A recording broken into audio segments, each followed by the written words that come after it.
Welcome to the Keyboard Deck Function Room, the place to find a quick guide on how to play keys to popular songs.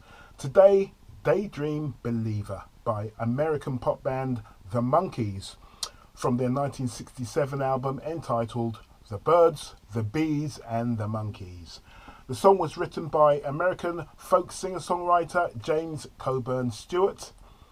The song is classed as 60s pop music. Keyboard part is acoustic piano played by Peter Tork.